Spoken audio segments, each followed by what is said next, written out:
Aujourd'hui est la journée internationale de lutte contre les violences faites aux femmes. C'est une journée mondiale car c'est un problème mondial. Pour en parler et essayer de connaître la situation en Haïti, nous avons avec nous, par Zoom, par visioconférence, M. Bruno Lemarquis, qui est le représentant spécial adjoint du secrétaire général de l'UNICEF. Bonsoir, M. Lemarquis. Bonsoir, M. Clang. Alors, si je peux préciser, c'est des Nations Unies, pas de l'UNICEF. J'aime beaucoup l'UNICEF. Pardon, excusez-moi, on m'avait parlé de l'UNICEF. Nations Unies, très bien. Parfait. Alors, commençons par le commencement. Comme on a parlé de la situation en Haïti, quelle est la situation actuelle en Haïti concernant ce drame mondial de la violence faite aux femmes? Alors, bonsoir M. Clang, bonsoir aux auditeurs de Télémétropole. Merci pour cette invitation à l'occasion de cette journée, donc la journée internationale pour l'élimination de la violence faite aux femmes et aux filles, qui est aussi l'occasion du lancement des 16 jours d'activisme contre les violences faites aux femmes et aux filles. Donc, journée ça, c'est une opportunité pour tout le monde, y compris pour les Nations Unies, pour nous discuter dans le PIA sur question de violence contre femmes actives filles. Et bataille qui était faite pour nous frapper violence ça. Et en bataille, tant que nous connaissons, c'est tout le monde, filles et garçons, qui a besoin de joindre main pour frapper violence ça. Alors la situation en Haïti, elle est préoccupante. Le niveau de violence faite aux femmes et aux filles est élevé. Donc c'est pas spécifique à Haïti, c'est dans de nombreux pays. Et ça s'exprime à travers toutes les strates de la société. La violence faite aux femmes et aux filles, ça ne fait pas de différence en termes de statut économique, en termes de niveau éducatif, en termes de clivage, par exemple, urbain et rural. Les types de violences les plus répandues dans le pays sont les violences physiques et sexuelles qui sont perpétrées soit dans l'espace public, soit dans l'espace privé, donc au niveau de la cellule familiale. Il faut se méfier, les chiffres qui sont officiellement rapportés, donc les cas rapportés sont faibles, ce n'est pas spécifique à Haïti, les chiffres sont faibles, particulièrement dans le contexte conjugal et familial, ce qui suggère que le nombre réel de cas est très sous-estimé. Si je peux donner quelques chiffres, quelques statistiques dont on dispose, c'est certainement des estimations, mais en termes de violence physique, 29% des femmes en âge de procréer en Haïti ont subi des actes de violence physique et à peu près la moitié de ces 29%, cette violence a été perpétrée soit par le mari, soit par le partenaire. En termes de violence sexuelle, 12% des femmes ont déclaré avoir subi des violences sexuelles à un moment ou à un autre de leur vie. Et parmi celles-ci, un quart sont des jeunes filles âgées de 15 à 17 ans. Wow. Un troisième chiffre peut-être en termes d'aide, d'appui à ces victimes de violences. Seulement 24% des femmes ayant subi des violences physiques ou sexuelles ont déclaré avoir soit dénoncé, soit recherché de l'aide, particulièrement de l'aide médicale. Et la majorité des personnes cherchent de l'aide auprès de leur famille immédiate, des amis. Et seulement, ça c'est un chiffre très parlant, seulement 11% des femmes victimes se sont rendues à la police pour déclarer ça. Voilà, oui. quelques éléments. Quelques données statistiques, oui. Bon, ça c'est un problème mondial et qui préoccupe toute l'humanité. Maintenant, est-ce que d'après ce que vous savez, la crise sanitaire Covid a amplifié les violences, comme ça a été le cas en France et dans d'autres pays, du fait du confinement? On est énervés, on est plus souvent ensemble, et je crois savoir que les pourcentages ont flambé, en France en particulier. Est-ce que c'est pareil ici en Haïti? Alors c'est pareil ici en Haïti.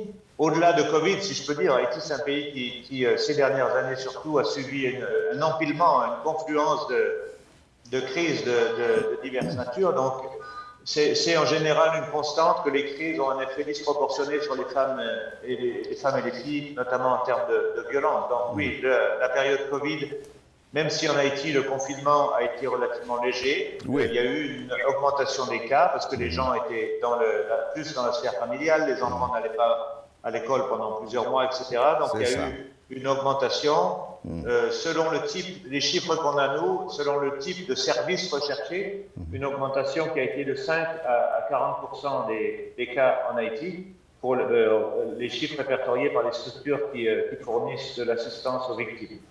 Mais on peut aussi citer le cas du séisme du 14 août, où il y a aussi une corrélation entre le séisme et l'augmentation des cas de violence, y compris de violences sexuelles, notamment, et j'ai été plusieurs fois dans les zones affectées, on parle aux personnes, il y a beaucoup de personnes qui ont dormi à la Belle Étoile pendant un bon moment, ça va un peu mieux, mais il y a encore des situations assez dramatiques. Il y a les personnes qui vivent dans les sites de déplacement spontané. J'étais là la semaine dernière, j'ai parlé à certaines de ces personnes.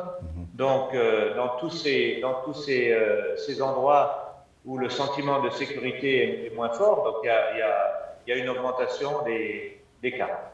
Par exemple, et c'est des choses parfois très concrètes, quand on vit dans un site de déplacés, il y a peu de protection dans les tentes, les gens vivent sous la tente, et il y a par exemple parfois une absence d'éclairage approprié, ou bien une séparation des toilettes et des douches séparées par sexe.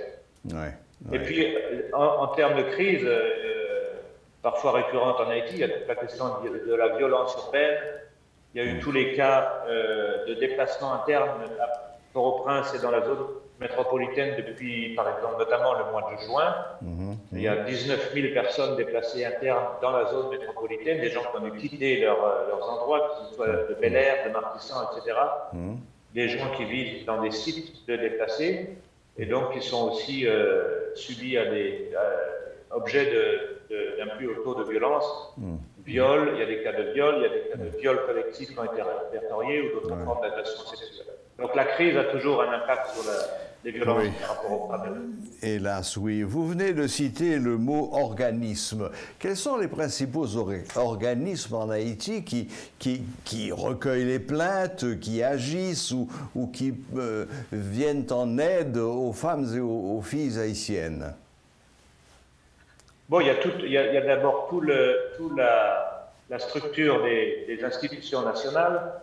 Il y a un bureau spécifique au niveau de la police nationale. Il y a bien sûr le ministère de la Commission féminine et aux droits des femmes avec lequel on travaille très régulièrement. Il y a l'IBESR pour les enfants. Donc il y a toutes ces structures. Il y a énormément d'implications des structures de la société civile, notamment les organisations de femmes, qui portent assistance, notamment à plusieurs niveaux, mais notamment en termes d'assistance aux victimes. Au niveau des Nations Unies, il y a plusieurs agences et d'autres partenaires aussi de la communauté des ONG internationales, etc. Au niveau des Nations Unies, donc il y a plusieurs agences. Il y a bien sûr ONU Femmes, qui est l'agence des Nations Unies vraiment pour le droit des femmes. Il y a le FNUAP, le Fonds des Nations Unies pour la population, qui est très impliqué dans tout ce qui est les violences basées sur le genre. Il y a aussi en Haïti un programme qui s'appelle le programme Spotlight. Donc c'est vraiment une très très grosse initiative c'est la plus grosse initiative qui existe au niveau mondial entre les Nations Unies et l'Union européenne, qui a choisi un certain nombre de pays, dont Haïti. Donc c'est mis en œuvre avec le gouvernement, à travers le ministère de la Condition féminine et aux droits des femmes, avec énormément de partenariats avec les organisations de la société civile, avec 4 agences des Nations Unies, ONU Femmes, le FNUAP, l'UNICEF et le PNUD, sur financement donc, de l'Union européenne. C'est un programme qui travaille vraiment spécifiquement sur la violence, basé sur le genre, au niveau de la cellule familiale. Donc le thème qui a été pris ici, c'est la cellule familiale, et c'est actif au niveau de 4 départements, de la Grande Anse, du Sud, de l'Ouest et du Nord-Est. Donc énormément, c'est un programme qui a énormément de volets, tous basés sur l'élimination de la violence faite aux femmes et aux... Très bien. Est-ce qu'en Haïti, comme presque partout ailleurs dans le monde, les victimes hésitent de porter plainte? Est-ce que vous avez pu le constater ici en Haïti? Vous nous avez donné un certain nombre de chiffres tout à l'heure qui sont très faibles finalement. Alors, en général, ce n'est pas uniquement en Haïti, c'est assez courant. Pourquoi les victimes hésitent-elles à se manifester? J'ai dit tout à l'heure, d'après les chiffres, qu'on a 11% seulement des victimes se rendent à la police. C'est ça. D'abord, il y a la question de l'accès à la justice. et de nombreuses survivantes trouvent qu'il est extrêmement difficile, voire impossible, de s'engager avec la police et le système judiciaire. Donc c'est une question de confiance aussi. D'autres décident de ne pas aller de l'avant avec une action en justice par crainte de représailles, par crainte d'ostracisme communautaire, d'être un peu mal vu par sa famille, etc. Il arrive souvent aussi que les survivantes pensent que même si elles entament une procédure, elles vont subir des pressions et que les auteurs de toute façon ne seront pas punis, qu'elles vont les recroiser dans la rue et que les autorités ne prendront pas leur plainte au sérieux. Ensuite, il y a la question des normes sociales existantes, donc qui contraignent, donc c'est toutes les pressions de la société, y compris au sein de la sphère familiale, qui contraignent les victimes à garder le silence. Et souvent, les victimes sont d'ailleurs jugées davantage que les agresseurs. C'est souvent, pas uniquement en Haïti, mais c'est souvent aux victimes à s'adapter aux circonstances. Elles sont pointées du doigt, il y a des stéréotypes. Par exemple, les femmes ne doivent pas s'habiller de telle façon, ou les filles ne doivent pas s'habiller de telle façon, elles ne doivent pas fréquenter certains endroits, elles ne doivent pas sortir le soir. Donc c'est un peu tout cet ensemble de choses. Mais les changements culturels, ça doit vraiment intervenir. Toute cette histoire, c'est basé sur des normes et le besoin de changement culturel qui sont vraiment clés pour conjuguer cette violence. Donc c'est comment faire évoluer, y compris dans une société comme la société haïtienne, les stéréotypes, les attitudes, les habitudes qui conduisent vraiment à perpétuer ce sentiment de honte chez les survivants. Donc il faut que comme on dit dans certaines des campagnes qu'il y a eu au niveau mondial, il faut que la honte change de camp. Voilà, très bien, exactement, c'est bien ça, il faut que la honte change de camp. Bon, écoutez, est-ce qu'il y a quelque chose que vous souhaiteriez ajouter? Y a-t-il des initiatives particulières que les Nations Unies vont prendre dans ce contexte et dans les jours qui viennent? Enfin, qu'est-ce qui risque de changer finalement? Bon, il y a énormément d'axes de travail. C'est vraiment un gros problème en Haïti et ça nécessite un traitement. Il y a l'immédiat, mais il y a aussi le traitement de fond.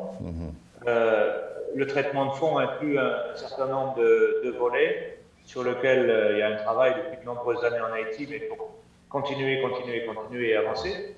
Le premier, c'est l'amélioration du cadre législatif et politique.